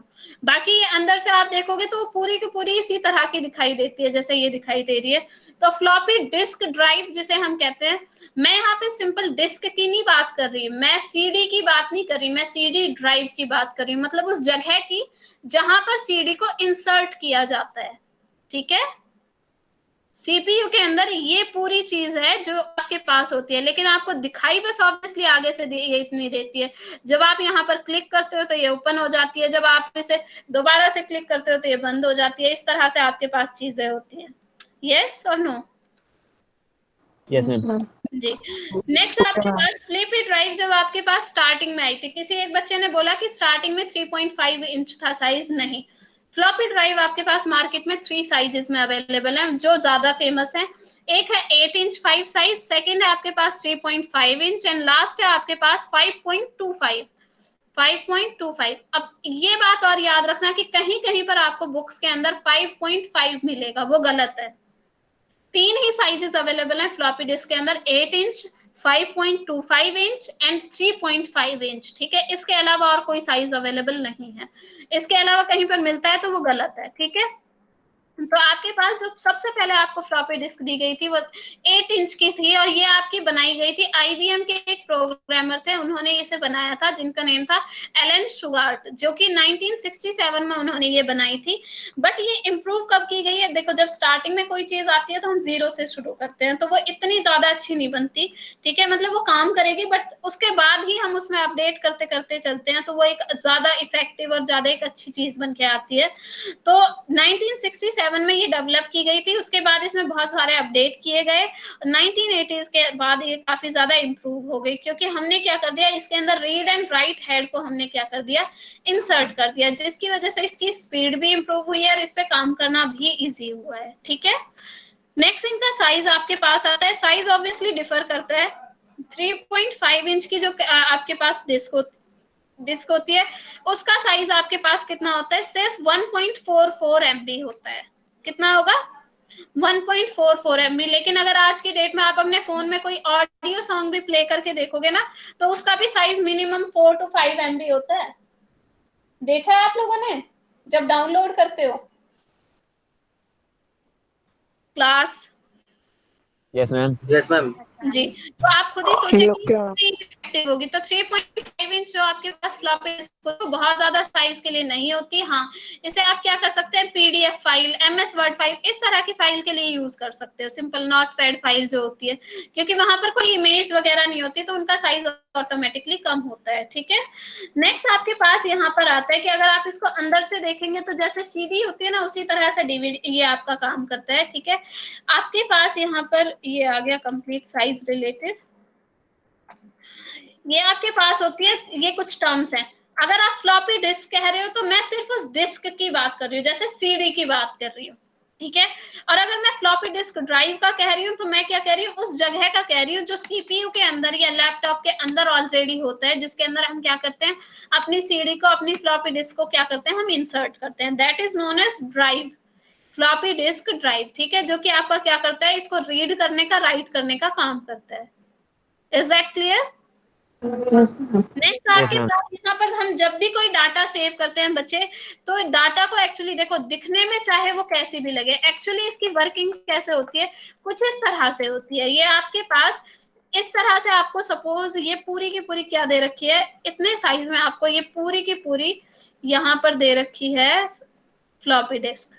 ठीक है, ये है, लेकिन यहाँ पर ये क्या होता है कि इतना इतना स्पेस ये ऑलरेडी खाली छोड़ देते हैं, और अगर आप उसको बहुत ज्यादा, क्योंकि इतना तो आप देख नहीं सकते उसे ओपन करके, आपके फ्लॉपी डिस्क के एरियाज को कुछ इस तरह से डिवाइड किया जाता है। ठीक है, इस तरह से डिवाइड करने पे हम क्या कहते हैं कि आपके पास क्या है कि यहाँ पर हर एक पार्ट को इस तरह से डिवाइड करेंगे कि आपके पास इसे सेक्टर्स में और इसे ट्रैक्स में और प्लेटर्स में डिफाइन किया जाता है। ठीक है, जैसे मैं कहती हूँ कि सेक्टर है आपके पास, सेक्टर के अंदर क्या आते हैं, हाउस आते हैं, हाउस के अंदर क्या आता है, रूम्स आते हैं। इसी तरह से सबसे बड़ा साइज होता है, इस कंप्लीट को हम क्या कहेंगे, सेक्टर कहेंगे।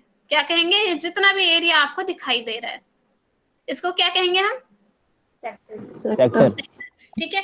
इसके अंदर जो कंप्लीट एक ये होता है, इसे हम क्या कहते हैं, इसे हम कहते हैं यहाँ पर ट्रैक। जो देखो ये इतनी सी रेंज आपकी है, आप सभी ने सर्कल पढ़ा हुआ है, राइट? सबने सर्कल पढ़ा हुआ है ना। यूं मान के चलो कि ये वाली लाइन पे जो सर्कल है, दिखाई दे रहा है माउस? Yes, ma'am. और ये वाला सर्कल और इस वाले सर्कल के बीच में जो ये स्पेस है, ये कंप्लीट यहां से लेकर यहां तक का जो ये डार्क ब्राउन कलर का स्पेस दिखाई दे रहा है, this will be known as track 1। ठीक है, इसे क्या कहते हैं, ट्रैक 1 कहेंगे। सेकंड वाले को क्या कहेंगे, गोल वाले को, इसको कहेंगे ट्रैक 2। थर्ड वाले को क्या कहेंगे, ट्रैक 3। इस तरह से हम क्या करते हैं, इसे सेव करते हैं। ठीक है, तो यहाँ पर एक्चुअली में सेविंग जो होती है वो सीक्वेंशली नहीं होती, वो सर्कुलर वे में होती है। इसीलिए आप क्या कर सकते हो, यहाँ पर इजीली जंप कर सकते हो। देखिए आपके पास फ्लॉपी डिस्क के लिए क्या कहा जाता है, आपका मैग्नेटिक टेप में गड़बड़ क्या थी कि सीक्वेंशियल को फॉलो करता था कि इसके बाद सिर्फ ये वाला डाटा आ सकता है, इस वाले सेक्टर के बाद सिर्फ ये वाला डाटा रन होगा। लेकिन यहाँ पे मैं चाहूँ, यहाँ के बाद मैं डायरेक्टली इस वाली फाइल को भी एक्सेस कर सकती हूँ डायरेक्टली, क्योंकि ये आपका सीक्वेंशियल पे नहीं, ये आपका सर्कुलर पे काम करता है। तो यहाँ पर आपके पास क्या होती है, जैसे आप लोग मूवीज में देखते हो ना पुराने जमाने के में, या फिर आज की डेट में भी दिखता है, सॉन्ग्स चलाने के लिए वो क्या कर देते हैं, उसकी निब को, उस पोजीशन को कहीं दूसरी पोजीशन पे शिफ्ट कर देते हैं, और वो क्या कर देता है, वहीं से उस सॉन्ग को प्ले करना शुरू कर देता है। देखा है मूवीज में? जी, तो यहाँ पर वो चीज क्यों हो पा रही है, क्योंकि ये सर्कुलर पे काम करता है, ये यहाँ से इस फाइल लोकेशन पे जाना जानता है। ठीक है, तो ये इस तरह से आपके पास काम करती हैं ये सारी की सारी चीजें। नेक्स्ट आपके पास यहाँ पर क्या आता है कि ये बिल्कुल कैसेट टेप की तरह आपको दिखाई देती है कुछ कुछ, क्योंकि सर्कुलर वो रेक्टेंगुलर काइंड ऑफ शेप होती है। कैसेट तो सबने देख रखी होंगी, रेक्टेंगल होती है कंप्लीट। ठीक है, ये भी बाहर से दिखने में कुछ कुछ उसी तरह से लगती है आपके पास, और यहाँ पर ये काफी सस्ती होती है सेकंड। ठीक है, और यहाँ पर एक अच्छी चीज और ये भी है कि आप जितनी बार चाहे डाटा को इरेज कर सकते हैं, डिलीट कर सकते हैं, उसे कितनी भी बार रीयूज किया जा सकता है। ठीक है, ये कुछ बेसिक डिटेल्स हैं जो मैं आपको वैसे बता चुकी हूँ, आप लोग चाहें तो इसे पढ़ सकते हैं। ठीक है, नेक्स्ट आता है आपके पास यहाँ पर ये इसके पार्ट्स। अगर आप इसको रेक्टेंगुलर टाइप का इसको देखेंगे अंदर से, तो ये कुछ इस तरह का दिखाई देता है आपको। ये तो कंप्लीट क्या हो गया आपके पास, प्लास्टिक कवर, जो ये ब्लू कलर का दिखाई दे रहा है, जिसका काम क्या है, ऑप्टिकल ड्राइव को प्रोटेक्ट करना, फ्लॉपी ड्राइव को प्रोटेक्ट करना। देखिए बाहर से ऐसी दिखाई देती है ना रेक्टेंगल टाइप की क्लास, यस और नो? मुझे ये बताओ कितने स्टूडेंट्स ने देख रखी है फ्लॉपी डिस्क एक्चुअली में? देख रखी है, तो आपको ये चीजें देखी होंगी कि आपके पास 3 कॉर्नर्स जो होते हैं वो बिल्कुल ऐसे होते हैं रेक्टेंगल टाइप के। देखो ये वाला रेक्टेंगल कॉर्नर है, ये वाला कॉर्नर भी रेक्टेंगल है, ये वाला कॉर्नर भी देखोगे एक साइड से रेक्टेंगल है। ठीक है, लेकिन फोर्थ जो कॉर्नर होगा ना वो साइड से ऐसे होता है, थोड़ा सा टिल्टेड।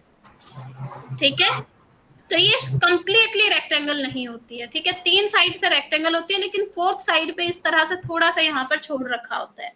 इस क्यों होता है? बच्चे बताती हूँ वन बाय वन, रुको। ठीक है, तो ये इस तरह से आपके पास गिवन होता है। नेक्स्ट आपके पास अगर आप इसको तोड़ के भी देखोगे ना, तो आप तोड़ के भी देख सकते हो, इतनी कोई महंगी नहीं होती है। ठीक है, अगर आपके कोई घर पे रखी हो पुरानी तो आप उसको करके देख सकते हो, बट स्मूथली कीजिएगा, क्योंकि इसके अंदर आप देखोगे इस तरह से सर्कल शेप की ही आपके पास क्या होती है, ये मटेरियल गिवन होता है। ठीक है, दिखने में रेक्टेंगल लगती है, बाहर से कवर जो होता है वो रेक्टेंगल शेप है, लेकिन एक्चुअल जो डिवाइस है वो किस तरह की होती है, सर्कुलर शेप की होती है।